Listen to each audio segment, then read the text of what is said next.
Salut tout le monde. On se retrouve aujourd'hui pour faire une nouvelle vidéo qui nous a Ouais. été demandée par Fouzia du coup, pour savoir qu'est-ce qu'on fait comme travail en étant étudiant à côté. Donc let's go, on va vous expliquer tout ça. Du coup, comment on gagne de l'argent, Marine? En travaillant. T'es rigolo. Non, mais plus sérieusement, on travaille. On avait un boulot étudiant avant, tous les deux. On s'est même rencontrés dans ce petit boulot étudiant, comme beaucoup de gens, j'imagine.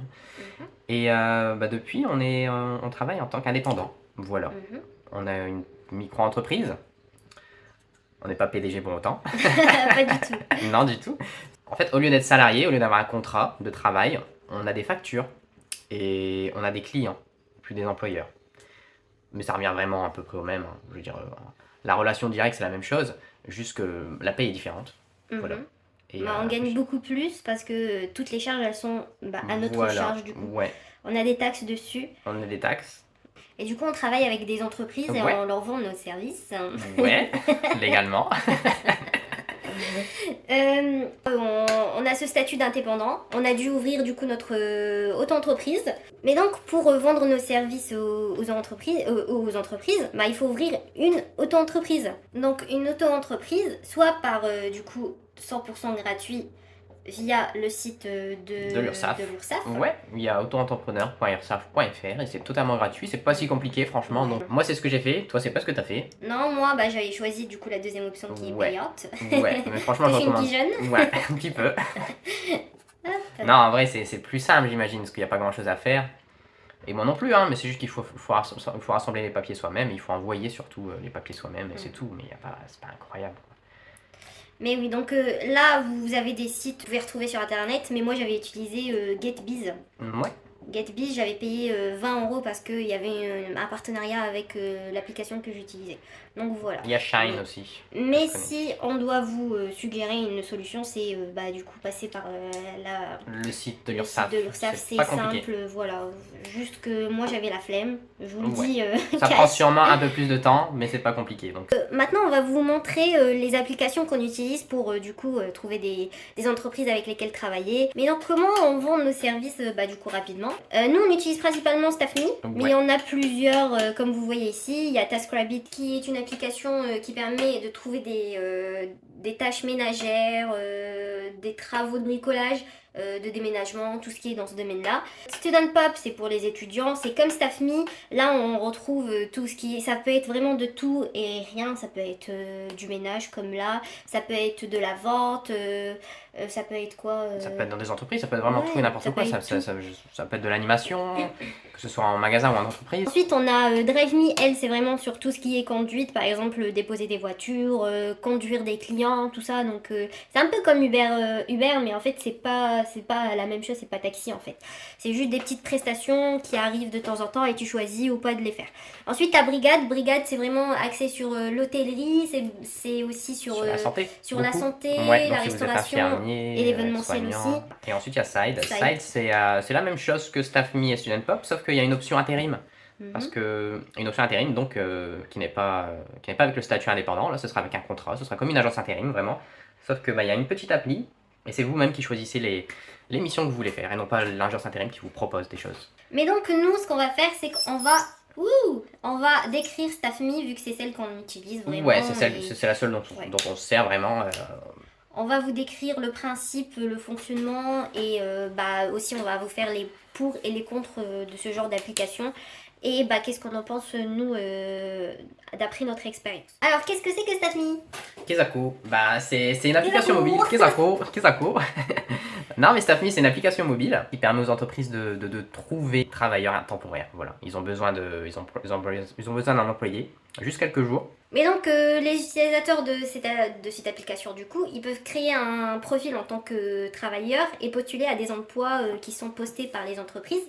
Les entreprises, elles peuvent également utiliser du coup l'application pour trouver travailleurs. Donc c'est une application qui est entremetteuse entre du coup les employés, nous les indépendants et les entreprises. Ça permet de trouver facilement des missions en fait, parce que sinon il faudrait aller voir les entreprises, leur dire qu'on est travailleur indépendant et qu'on peut travailler pour eux contre une certaine somme d'argent, alors que là non, Staffme est là pour réunir toutes les entreprises en fait. Quand une entreprise a besoin de quelqu'un, elle va voir Staffme, elle poste une annonce Il y a un salaire minimum sur StaffMe, ça c'est Mhm. cool. Comme ça, il n'y a pas de négociation à faire parce que finalement, vous savez pas ce que vous valez.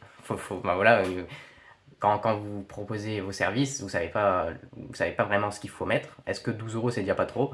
Pas du tout, parce que le minimum c'est 14,40. Ce qui est bien, franchement, c'est mieux que le SMIC.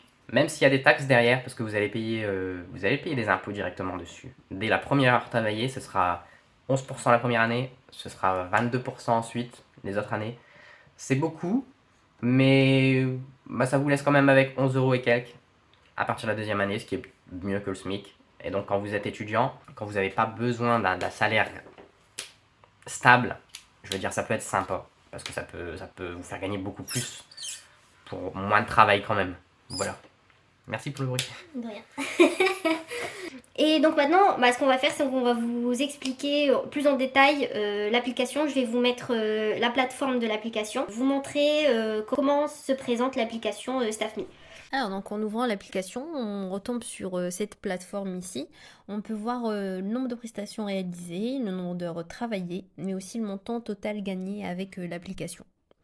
Là, on peut voir aussi notre taux d'absence. Ensuite, on peut voir notre taux d'annulation et le taux d'interruption. On peut voir sur cette page aussi, c'est qu'on a les offres de prestations, si on a une ou plusieurs, mais aussi les relevés d'activités à soumettre, qu'on a en attente à soumettre aux entreprises. Sur les trois petits points, on peut retrouver du coup encore les offres de prestations, les prestations réalisées, les factures, les disponibilités, notre auto-entreprise et notre profil. Ensuite, là, c'est les prestations en cours, à venir et terminé. C'est le point d'exclamation, c'est pour dire qu'il y a un relevé à soumettre bientôt. Ensuite, là, pour les factures, on peut retrouver ici. Là, on peut retrouver nos disponibilités. On peut changer ça à n'importe quel moment. Et après, sur notre profil, on peut retrouver toutes nos informations. Et on peut aussi trouver la catégorie de prestations qu'on veut cibler. Ici, moi, j'ai coché pratiquement tout, sauf tout ce qui est démarchage téléphonique, parce que c'est pas du tout mon délire. On peut vraiment sélectionner autant qu'on veut au début, mais par exemple, si jamais on se rend compte qu'on a des compétences autres qu'avant, on peut demander à StaffMe de rajouter ça sur notre profil. Voilà, et ensuite, il y a StaffMe Academy tout en bas qui est un outil pour avoir des formations qui sont comprises les taxes de l'URSSAF, qui nous enlève 5 euros à chaque fois pour cotiser pour les formations des auto-entrepreneurs. Alors, donc pour les pour, Ouais. déjà on a la rémunération qu'on Ouais. a expliqué avant. Franchement, c'est mieux payé que le SMIC, voilà. Surtout la première année avec les 11%. Ouais, Et ça vous en fait- plus, vous pouvez avoir du coup des exceptions. Pour la rémunération, vous pouvez avoir des exceptions les impôts, trois premières années. C'est ça qu'il faut vous renseigner, c'est par rapport à où vous habitez. Ensuite, on a tout ce qui est du coup polyvalence. Ça rentre dans l'université du choix que vous avez sur la plateforme. Ouais. Vous pouvez avoir de tout et de rien. Nous, par exemple, moi j'ai fait caissière pendant très longtemps. Mes missions de caisse dont je vous parle tout le temps. J'ai travaillé dans une pharmacie pour faire de l'accueil. J'ai travaillé dans de la prospection. Dans l'animation. L'animation. Moi, j'ai travaillé dans la logistique. Ouais, la logistique. Ouais, j'ai travaillé dans la manutention. Voilà, Ouais. genre monter des stands et tout. C'est une journée, 2 journées pour le C'est démonter, tranquille, j'imagine. ouais.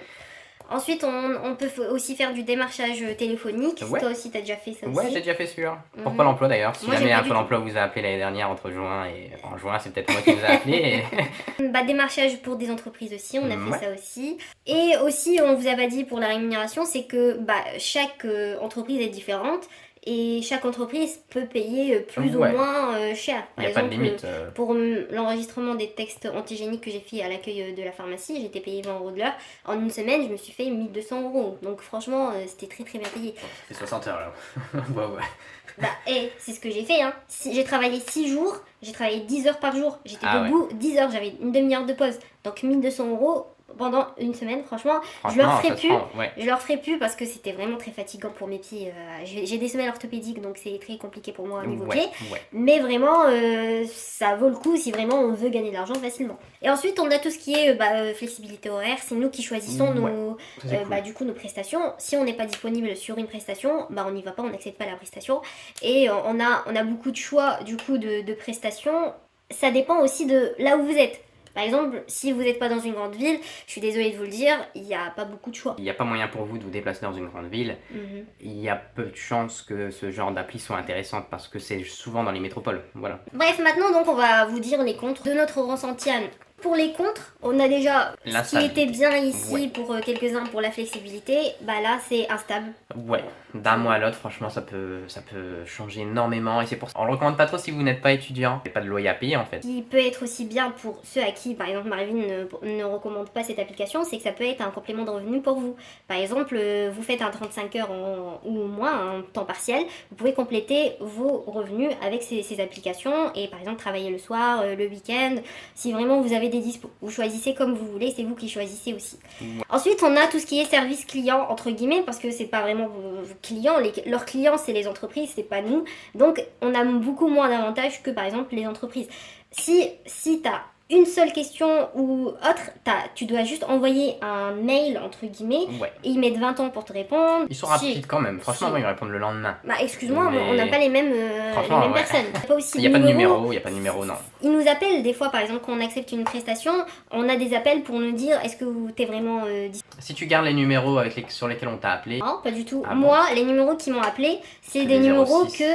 Oui, c'est des 06, mais Ouais. si tu veux les rappeler, c'est écrit c'est pas disponible. Moi, j'ai tout le temps le tour là. J'avais eu à un moment, il y avait un numéro qui m'appelait tout le temps. Je me suis dit, bah vas-y, je vais essayer de l'appeler pour la prestation dont il m'a parlé. En fait, ils doivent avoir un système de tu peux appeler, mais tu peux pas rappeler. ouais, au non, ça final. doit être un logiciel en fait, c'est sur ordi certainement. Mais donc ensuite on a tout ce qui est notation. Vous êtes noté sur la plateforme. Quand vous faites du coup une prestation, le client peut vous noter.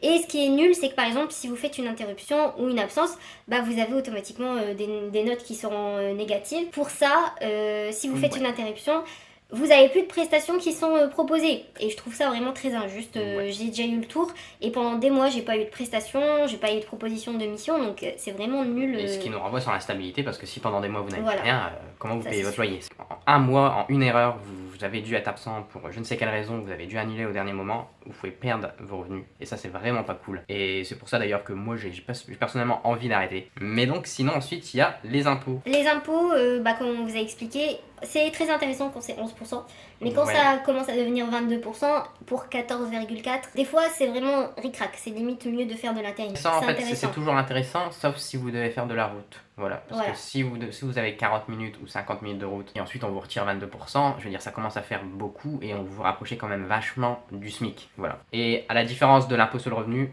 c'est dès le premier euro gagné, il n'y a pas de minimum de revenus à faire. Mais aussi, il faut faire attention, c'est que tu as deux impôts différents. Moi, je savais pas. Hein. Tu as du coup l'URSSAF Oui, ça, c'est des taxes, ouais. qui te pique du coup 22%. Ouais. Et ensuite, bah, tu as les vrais impôts. Ça, Ouais. c'est à la fin de l'année. Ouais, les impôts sur le Où revenu, ouais. là, moi, j'avais eu genre 200 euros sur Ah non, non, non, non, non, ça c'est autre chose encore. C'est quoi? Ça, c'est les impôts locaux. Quand ton entreprise commence à faire beaucoup de chiffres à l'année, toi, ici, je crois que c'est plus de 5000 euros. C'est peut-être comme ça Ouais, c'est partout, ça, mais 5000. Ouais. en tout cas, là où on habite, c'est 5000 euros. Et donc, tu as dû payer 200 euros vu que tu as fait trop de chiffres, tu as payé des impôts locaux. Ça, c'est Ouais. encore une autre. Ouais, c'est un impôt, on l'a pas en tête, mais c'est vrai. Et ensuite, il y a les impôts sur le revenu. Voilà, si vous dépassez, il y a un troisième impôt, donc c'est les impôts sur le revenu. Si vous dépassez le seuil, vous allez devoir payer des impôts, mais ça, c'est juste normal, quoi. C'est les impôts classiques. C'est pas comme si 5000 euros c'est rien sur une année. Hein. C'est ça que je comprends pas. 5000 euros, j'ai dû payer 200 euros, alors que au final, moi, sur mon année, j'ai pas tant gagné que ça. Parce Ouais. que je suis étudiante et que voilà, j'ai mes études à côté. Donc vraiment, je trouve ça injuste. Ils devraient mettre leur seuil un peu plus haut, par exemple 20 000 euros. Et ensuite, du coup, on a la sécurité. Ça, c'est toi qui le ressens plus, ce côté négatif de la sécurité. Bah oui, non, mais avec parce eux. que t'es pas employé, faut garder ça en tête. Moi, je me suis déjà posé la question et c'est une autre raison pour laquelle j'aime pas trop. Moi, je fais ça depuis pas très longtemps. Toi, ça fait un petit moment. Moi, j'ai commencé vraiment depuis janvier en fait. J'ai démissionné de mon travail étudiant, de mon job étudiant, et ensuite j'ai commencé à faire StaffMe. Moi, je suis concentré sur StaffMe, je connais pas trop les autres, Student Pop et tout. Et le truc qui me pose problème principalement, bah, qu'en est-il s'il se passe quelque chose? Voilà, qu'en est-il si je me blesse? Qu'en est-il si je casse un truc? Qu'en est-il si je fais une erreur et ça fait perdre de l'argent à l'entreprise? Mon ancien boulot, je travaillais dans un restaurant. J'ai eu un collègue qui a. Ah oui, Je c'est m'en vrai. souviens de Qui a celui-là, ouais. cassé Parce que franchement, c'est la incroyable. chambre froide. Il a cassé la chambre froide d'un grand restaurant qui plus est. C'est plusieurs dizaines de milliers d'euros de dégâts, j'imagine. C'est un camion réfrigéré pendant des semaines dehors. En plus, il a fait Et ça en plus, vraiment. ouais, une semaine avant, il avait déposé sa démission. Il a pas fait exprès en plus. Vraiment, on dirait qu'il a fait exprès parce qu'il venait de déposer sa lettre de démission et tout. Mais non, vraiment, c'était vraiment un accident. Bah, il a rien eu. Voilà, c'était sur le travail. Il y a eu un accident. Il a cassé un truc, mais c'est pas grave parce qu'il est employé. L'entreprise a une assurance qui couvre les employés, tranquille. Mais là, je suis pas employé. Je suis prestataire. Je suis sous-traitant. Et là, qu'est-ce qui se passe alors si je casse un truc? Voilà, c'est ça. Moi, c'est un gros problème que j'ai. Mais donc, pour conclure, du coup, Est-ce qu'on est-ce recommande? que tu recommandes? Moi, dans ma situation, non. Voilà, je vis seul, j'ai un loyer, j'ai besoin de stabilité. Mais donc, pour moi c'est un oui, parce que moi, c'est pas du tout les mêmes charges que Ouais. toi. Moi, je vis encore chez mes parents, comme je vous ai expliqué. Et donc, ça me permet de travailler quand j'ai le temps, tranquillement, quand j'en ai besoin. Donc, moi, c'est un grand oui. Mais je te rejoins quand même sur ton non, je te comprends. Mais donc voilà pour cette vidéo et merci de nous avoir regardés et du coup Ouais. d'avoir suivi. J'espère qu'on vous a répondu et on a répondu à Fouzia du Ouais, coup, surtout. Et bah, si ça vous intéresse, pourquoi pas. Franchement, encore une fois, vraiment, je le recommande si vous n'avez pas de charge. Je remercie comme d'habitude Emma et Monk Nintendo Advice qui nous suivent et qui nous ont laissé des petits commentaires sur la dernière vidéo. Voilà, merci à vous. J'espère que vous vous portez bien et que tout se passe de votre côté. Voilà, bon bah Ouais. du coup, bah à la prochaine et Tchuss.